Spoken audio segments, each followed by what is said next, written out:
The Eglinton Crosstown LRT has been one of Toronto's most expensive and controversial transit projects. With a price tag that has ballooned to an estimated $12.8 billion and a seemingly endless construction period, it raises an important financial question. How long will it take for the LRT to break even? And crucially, would a dedicated bus lane or even a full subway have been a cheaper and more efficient alternative? A transit project reaches its break-even point when the total revenue generated through fares, advertising, and economic development equals the total costs of construction, operation, and maintenance. For a project as massive as the Eglinton Crosstown, this is a complex equation involving multiple factors. The capital costs originally are $12.8 billion, which have already been spent. The operating costs are estimated to be around $100 million annually. Now, the revenue generation is predominantly from fares, with the TTC's fare box recovery ratio hovering at around 60 to 70%. Now, assuming that the Eglinton Crosstown LRT carries an estimated 100,000 daily riders, paying an average fare of $3 per trip, annual fare revenue would be approximately $109 million. However, with operational costs of around $100 million per year, this means the system is only breaking even on operating costs without even addressing the initial $12.8 billion in capital investment. For the project to fully break even, we need to cover the capital costs as well. If we take the entire $12.8 billion and divide it by an annual surplus of around $9 million, it would take for more than 1,400 years to recoup the initial investment solely through fare revenue. Of course, transit projects are not only about direct fare recovery. The Eglinton Crosstown is expected to significantly increase property values, spur development, and reduce congestion. If we assume increased tax revenues from higher property values contribute an additional $100 million per year to government coffers, this would shorten the break-even timeline to, say, 128 years. This is a significant improvement, but still a long horizon. A dedicated bus rapid transit or BRT system on Eglinton rather than an LRT would have had dramatically lower costs. Let's break it down. So dedicated bus lane construction costs, typically a BRT system, around $10 to $30 million per kilometer. At 19 kilometers, a BRT would have cost around $570 million at the high end. Now, compared to the $12.8 billion spent on the LRT.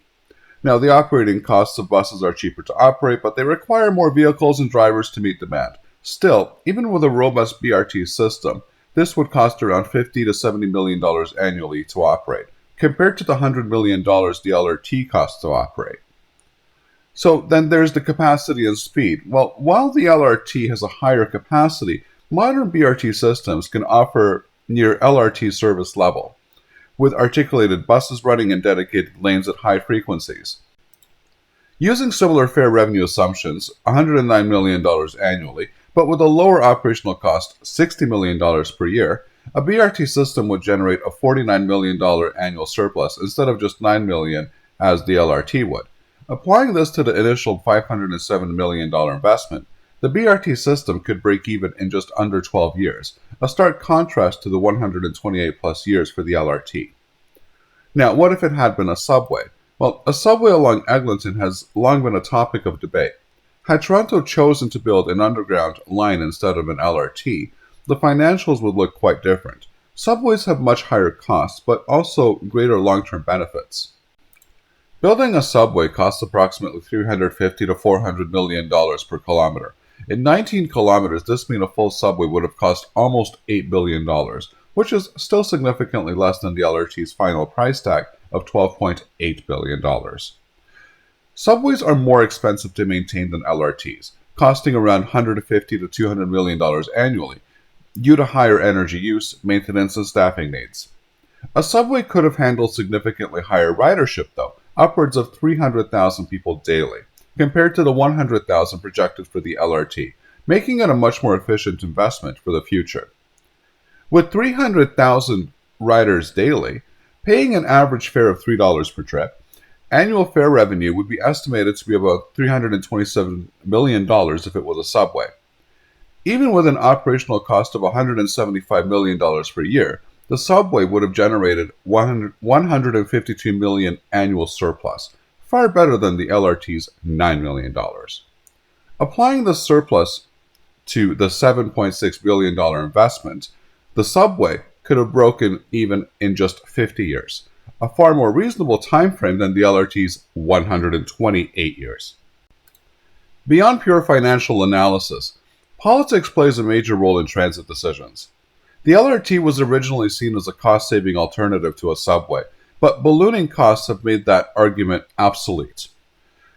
Had Toronto committed to a subway, it would have cost significantly less than what we ultimately spent on the LRT, while delivering vastly better service.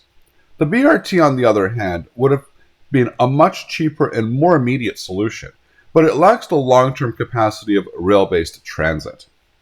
The BRT would have been the cheapest and fastest to implement, breaking even in 12 years.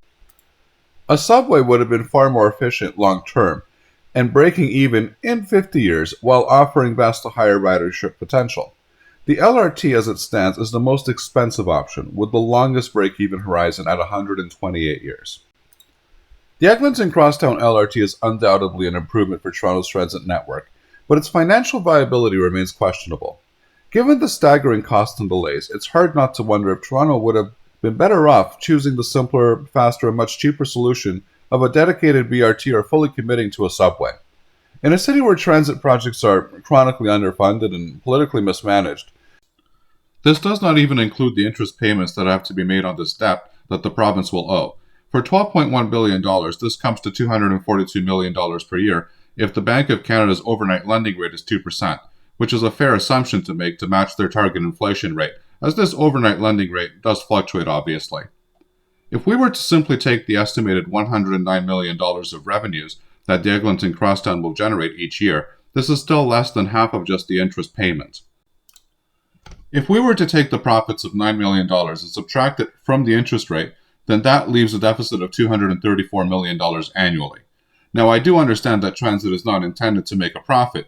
Usually about half of transit is paid for by the taxpayer, while the other half is paid for by fare revenues. But this goes to show just how out of whack these numbers really are. At this point, the Eglinton LRT will be a huge money pit for the province that will go on for years, if not decades. There is no other transit project that I'm aware of, and this includes the Ottawa LRT, that has been such a financial failure as the Eglinton LRT when it comes to its fiscal gap. No other project has seen such a deficit gap or even come close to it. I think it's just important for people to understand and try to wrap their minds around how big of a fumble this line actually is. If this line had been built for its original cost of $9.1 billion and done on time and opened in 2020, then the outlook might not be as bleak. But remember that interest has been paid on this line since 2020, and that this is cumulative and compounded. I have received lots of comments from many of you that are outraged about what has been going on with this line, but I would go as far as to say that people are not nearly as outraged as they should be in general, and not just the people whose daily commutes are affected by this line having not opened yet. What's really frustrating about this is the smaller businesses along Eglinton that have been thrown out of business, while there are companies and individuals that have clearly been taking advantage of the situation. At this point, there is no turning back, obviously, but I personally really support an inquiry into what actually happened, who knew what when, and who was actually responsible. I hope that you liked the video. If so, please give it a like. If you're not subscribed and want to be notified of new videos that are released, please click on the Art Toronto button here. This is the video that I would recommend for you to watch next, and I'm sure that you're going to love it. Here's the playlist for all of the latest in transit news and views that you're going to find very informative and interesting. And finally, here is the latest video. Thanks for watching, and happy transiting.